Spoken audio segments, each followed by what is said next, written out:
Presidente, mire, hace 3 meses estuve aquí planteándole un asunto de los ex trabajadores de Ban Rural, un tema que en aquel momento pues yo se lo planteaba como una herencia lamentablemente de los gobiernos neoliberales. El problema es que a los ex trabajadores del Banco Rural los despidieron, a muchos de ellos sin tomar en consideración su antigüedad, sin considerar en cuenta sus derechos. Seguramente les dieron alguna liquidación más, no les dieron los derechos de jubilación, acceso a pensiones médicas y demás, servicios médicos y demás. El asunto es que usted en aquel momento me respondió que este tema lo tendría que ver el Instituto para Devolver al Pueblo lo Robado y en su momento que incluso sería el secretario de Gobernación, Adán Augusto López, quien nos presentaría un informe al respecto de qué es lo que se puede hacer. Yo incluso me reuní allá en Sonora con alrededor de 400 ex trabajadores de Ban Rural que me invitaron a una asamblea que ellos organizaron, me dieron un padrón de las personas que están en esa condición, incluso que la tengo a disposición, por supuesto. Y el asunto es que de parte del INDEP me respondieron que solamente quienes tienen 19 años y un día o algo más son quienes tienen la posibilidad de tener acceso a este tipo de jubilaciones. Esto está ligado al decreto que usted emitió para darles justamente soporte a los ex trabajadores de Luz y Fuerza del centro, porque la idea es que se les dé un trato similar, si no es que acaso el mismo. El tema es que los ex trabajadores de Ban Rural me exponen que ellos en su contrato colectivo de trabajo incluso tienen una cláusula que los ampara y que les permite a quienes tenían de 10 años para arriba tener derecho por lo menos a la parte proporcional que corresponde justamente al derecho laboral adquirido. El asunto es que pues hasta la fecha no se ha dado ningún avance. Sé que ya está el decreto relacionado con lo de los ex trabajadores de Luz y Fuerza.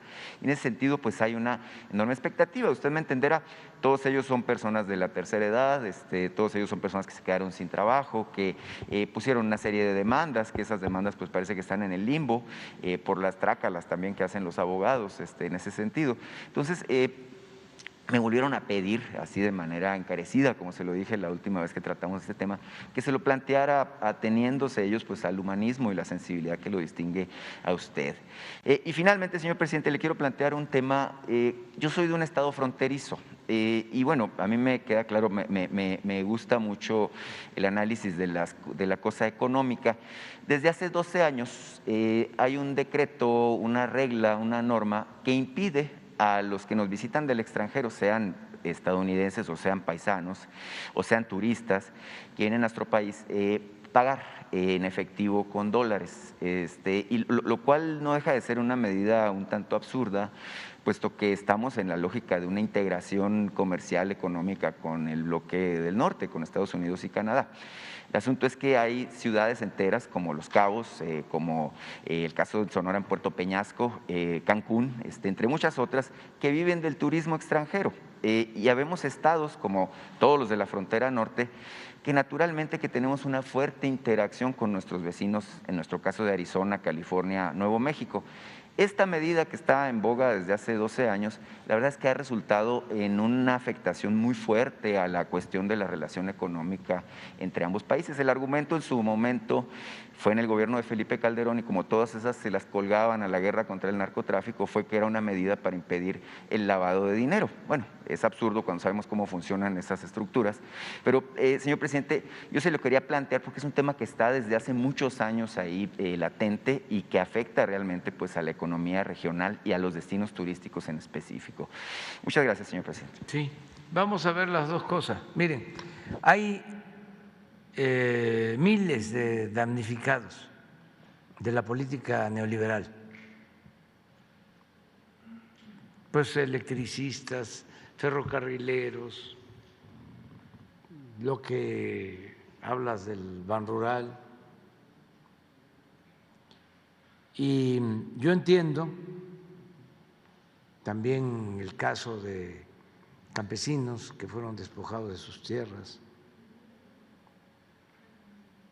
todas las grandes injusticias que se cometieron durante los gobiernos neoliberales. Vamos a ir avanzando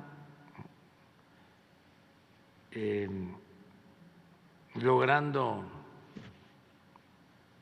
reparar daños en la medida de nuestras posibilidades. Pero yo espero que, creo que los nuevos gobernantes van a tener que seguir ayudando. O sea, nosotros vamos a apoyar y van a quedar pendientes, y los que vienen van a seguir, tienen que continuar ayudando a la gente. Todo esto pues fue parte de una política, ¿no?, de privatización que se llevó a cabo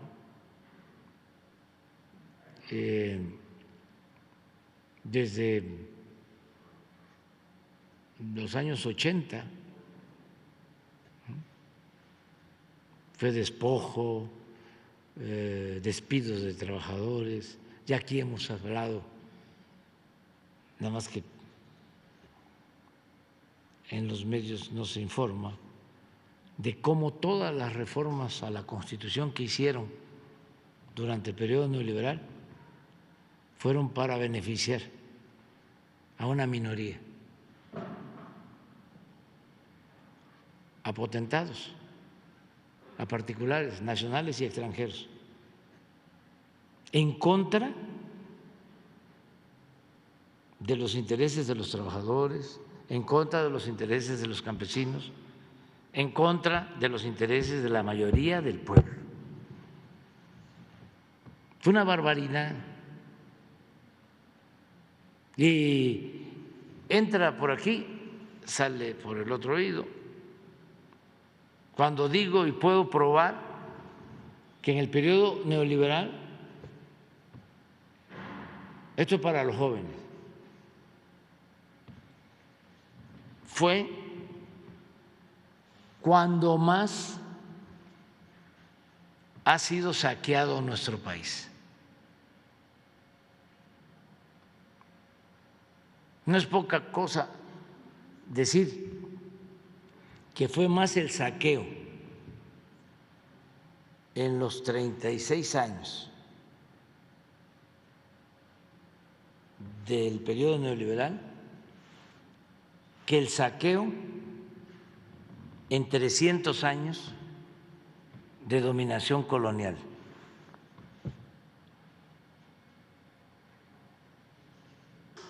Fue una barbaridad lo que hicieron. Lo que pasa es que este es un país con muchas potencialidades, con muchos recursos naturales, con muchas riquezas.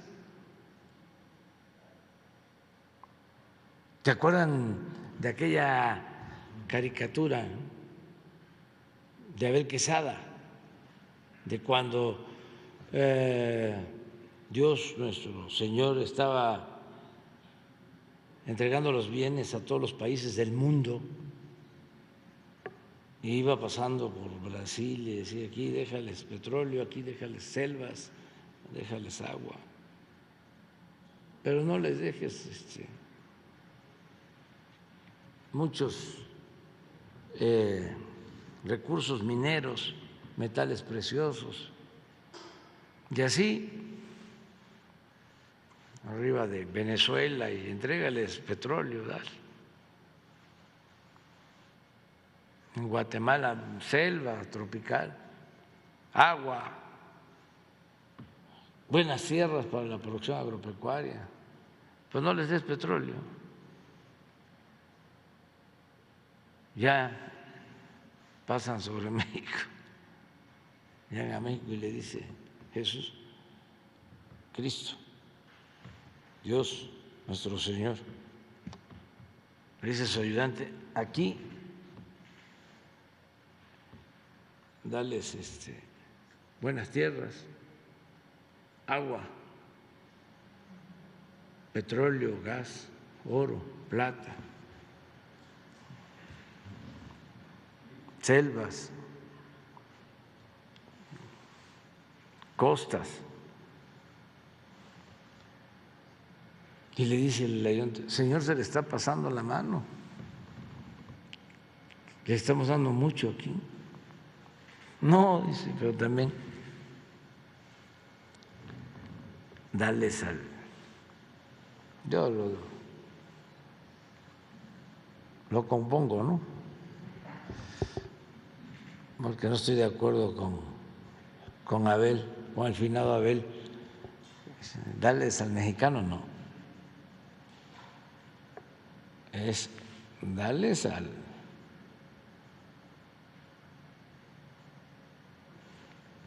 los políticos corruptos. Y así, ahora poco estaba yo recordando que un alto funcionario público, ya cuando era presidente electo, me dijo: ¿y cómo le va a hacer? Le digo: pues lo voy a hacer con lo que nos dejaron, con lo que no pudieron llevarse, que es bastante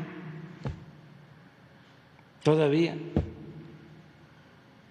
Tiene tanto este país, y tenía más, que no alcanzaron a robárselo todo, a llevárselo todo. Tenía muchísimo, mucho, y sigue teniendo. Y por eso estamos saliendo adelante.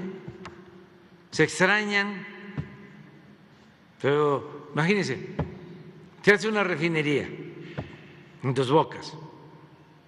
Sí, nada más que no compramos el terreno, ya estaba, era de Pemex, pero también ya estaba la terminal de petróleo, a donde llega 1 millón de barriles diarios, ahí donde estaba el terreno, es la terminal de captación de crudo más grande del país. O sea, ahí la materia prima. Pero ahí también un puerto. ¿Cómo trasladamos todos los equipos para la refinería? Por barcos. ¿Dónde los bajamos? En el puerto. Ahí está enfrente de la refinería.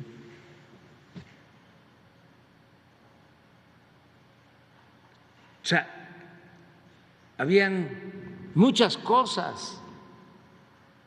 Claro, en el caso de las refinerías que heredamos, ya algunas ya habían empezado a vender las plantas. Ahora unas plantas de hidrógeno que se requieren,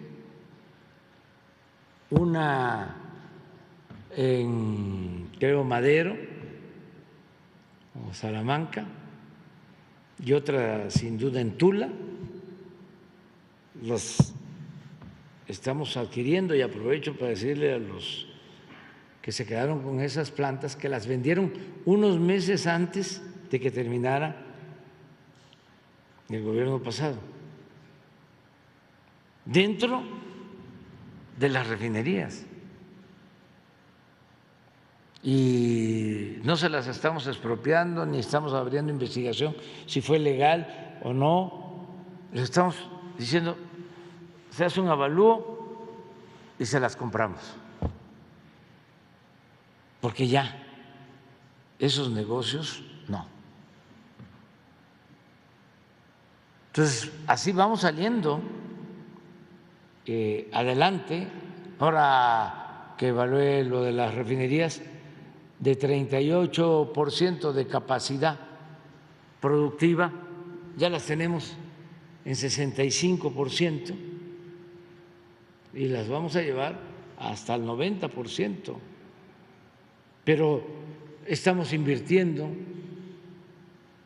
debemos de tener invertidos nada más en reparación de las 6 plantas 50,000 millones de pesos. Reparaciones mayores, menores, que no se hacían, porque el propósito era que se convirtieran en chatarra y comprar toda la gasolina en el extranjero.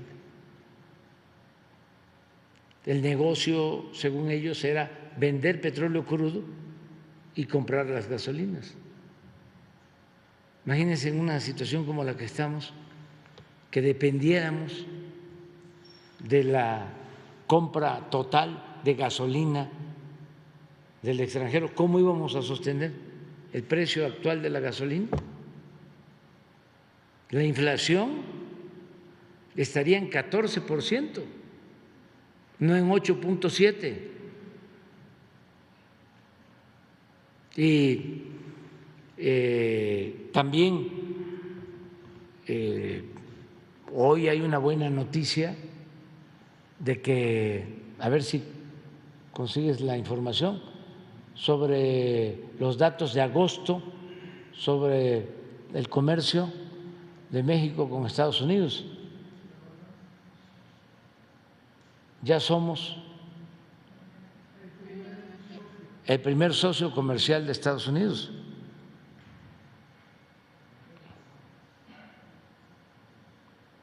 De acuerdo a los datos de agosto.